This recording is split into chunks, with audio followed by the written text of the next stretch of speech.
O império do CNPJ sagrado, como a fé. Comprou o Brasil.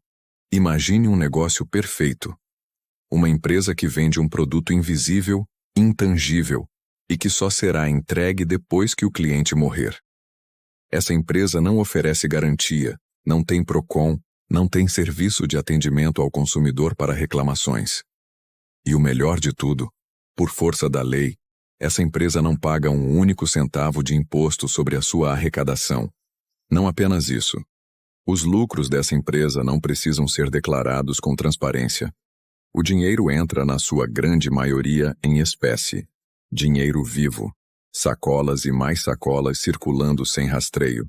Se você apresentasse esse modelo de negócios para qualquer especialista financeiro, ele diria que você inventou a máquina perfeita de acumulação de capital e, claro, a lavanderia de dinheiro mais eficiente da história humana.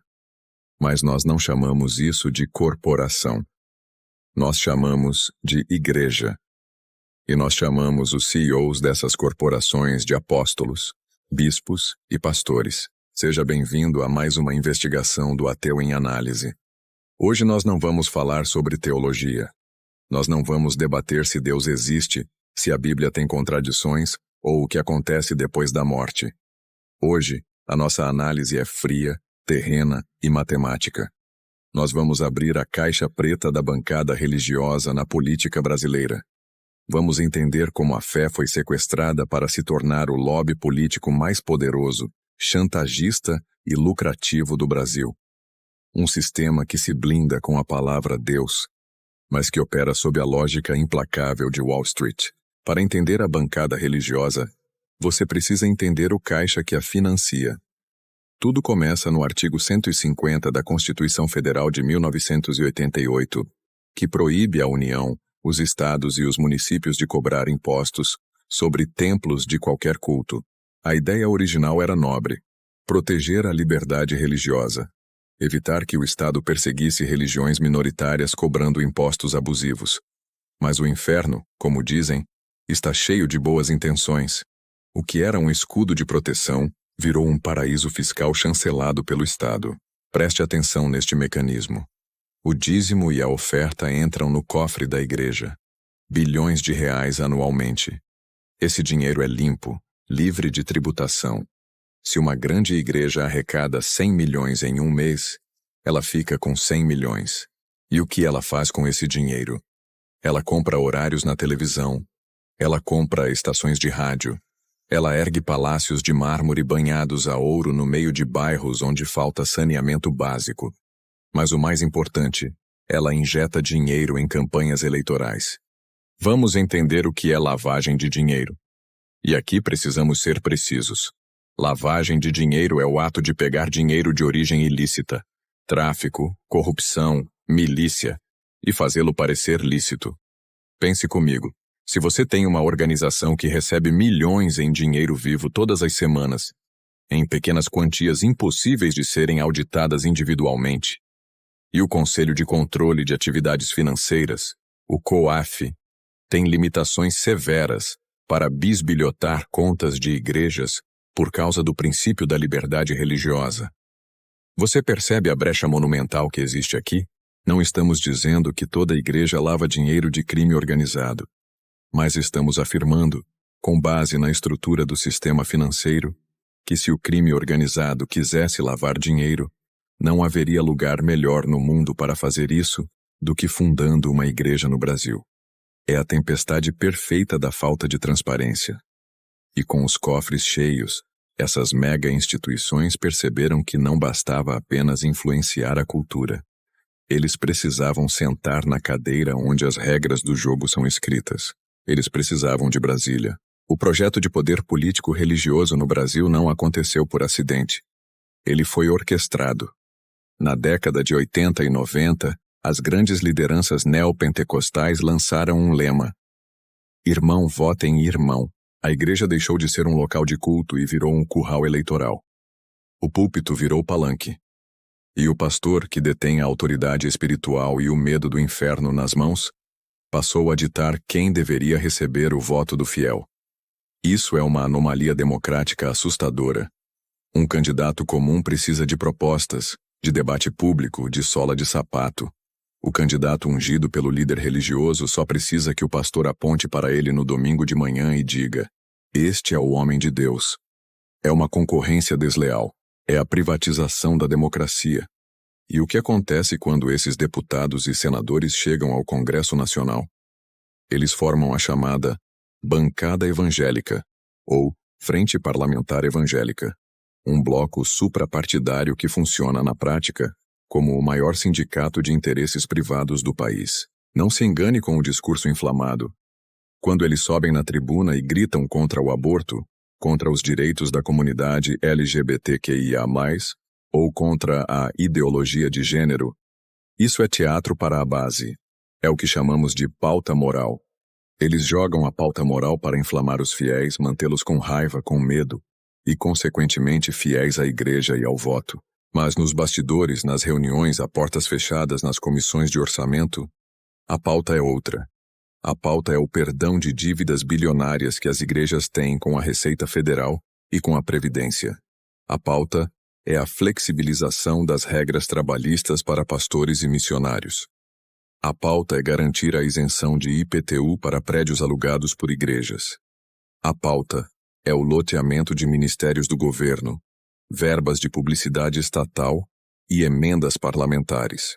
É a política do toma lá, dá cá em seu estado mais puro. O governo precisa aprovar uma reforma econômica. A bancada religiosa diz: "Nós entregamos os 150 votos que você precisa, mas em troca, queremos o perdão daquela dívida de R$1 bilhão em impostos. Queremos a indicação de um ministro terrivelmente evangélico para o Supremo Tribunal Federal. E queremos o Ministério da Educação." Isso não é religião. É aparelhamento de Estado. É chantagem institucional com o aval de Deus. Eles usam a imunidade tributária para eleger políticos e usam os políticos eleitos para expandir a imunidade tributária. É um ciclo infinito de acumulação de poder. Neste ponto é fundamental fazer uma separação clara. Toda a minha crítica e a nossa indignação aqui no canal é direcionada ao CNPJ, às lideranças bilionárias e aos operadores políticos da fé. Não estamos falando da Dona Maria. Não estamos falando do seu João. O trabalhador brasileiro médio que acorda às 5 da manhã, pega 2 ônibus lotados, ganha um salário mínimo e, no domingo, veste a sua melhor roupa para ir à igreja do bairro. Para muitos brasileiros abandonados pelo Estado, onde não há hospital, não há segurança, não há terapia, não há lazer, a igreja é a única rede de apoio. É lá que o dependente químico encontra um grupo de acolhimento. É lá que a mãe solteira recebe uma cesta básica da comunidade. É lá que pessoas invisíveis para a sociedade se sentem, finalmente, parte de alguma coisa. Elas ganham um nome, ganham o título de irmão ou irmã. A genialidade perversa dos barões da fé é exatamente esta. Eles instrumentalizam a miséria material e o desespero emocional do povo brasileiro. Eles pegam essa necessidade legítima de conforto e de comunidade e a transformam em lucro e voto. O fiel genuíno, que entrega os 10% do seu suado salário mínimo, acreditando que está construindo um lugar no céu, está na verdade financiando a gasolina do jatinho particular do seu apóstolo. Está financiando a campanha do deputado que, amanhã, vai votar para cortar os direitos trabalhistas desse mesmo fiel. É uma das formas mais cruéis de exploração humana, porque ela não rouba apenas o dinheiro. Ela sequestra o medo, a esperança e a moralidade da pessoa. Quando você diz a alguém que não pagar o dízimo ou não votar no candidato X, ofende ao Criador do Universo e pode lhe render uma eternidade de tormentos, você destrói a autonomia daquela pessoa. Você comete um estelionato existencial. E é por isso que o ativismo por um Estado verdadeiramente laico é tão importante. Nós não queremos fechar igrejas. Nós queremos que as instituições bilionárias operem sob as mesmas regras de qualquer outra corporação de grande porte. Se você tem canais de TV, holdings imobiliárias e movimenta bilhões, você é uma empresa. E empresas pagam imposto. Empresas têm suas contas auditadas. Empresas não deveriam transformar congregações em currais políticos. O Brasil está caminhando para uma encruzilhada perigosa. Projeções demográficas indicam que, em poucos anos, os evangélicos poderão ser a maioria da população brasileira. Isso em si não é o problema. A crença individual é um direito inalienável. O problema é a teocracia silenciosa que já se instalou nas nossas instituições. Nós estamos aceitando, de forma passiva, que dogmas religiosos determinem políticas de saúde pública, que a Bíblia seja usada como Constituição em comissões do Congresso, que bilhões de reais em impostos deixem de ser arrecadados para construir escolas e hospitais, para ficarem retidos nos cofres de corporações que não prestam contas à sociedade. O Estado laico não significa um Estado ateu, significa um Estado neutro, um árbitro que não veste a camisa de nenhum time. Quando o Estado permite que líderes religiosos usem o púlpito livre de impostos para ditar os rumos da República, o Estado deixa de ser laico. Ele se torna refém. A palhaçada por trás da bancada religiosa, como costumamos dizer aqui no canal, de engraçada não tem nada. É um projeto meticuloso de poder absoluto. Eles querem dominar o executivo, o legislativo e o judiciário. E enquanto a sociedade civil, seja ela formada por ateus, agnósticos ou fiéis moderados e conscientes, não bater na mesa e exigir a taxação de grandes templos e a proibição do abuso de poder econômico e religioso nas eleições, nós continuaremos a ser governados por mercadores do templo. Está na hora de separar o dízimo do imposto. Está na hora de tirar o nome de Deus das planilhas de chantagem do Congresso Nacional. A fé é sagrada para quem crê. Mas o dinheiro público e a nossa democracia, esses pertencem a todos nós. Se esse vídeo fez você pensar, se você se indigna com esse sistema parasitário disfarçado de religião, o seu papel agora é fazer essa mensagem circular. Inscreva-se no Ateu em Análise, ative o sino e mande este vídeo no grupo da família. Sim, naquele grupo mesmo. Deixe o seu comentário aqui embaixo. Você acha que as imunidades tributárias das grandes igrejas deveriam ser revogadas amanhã? A gente se vê na próxima análise. Questionar é o nosso único dogma.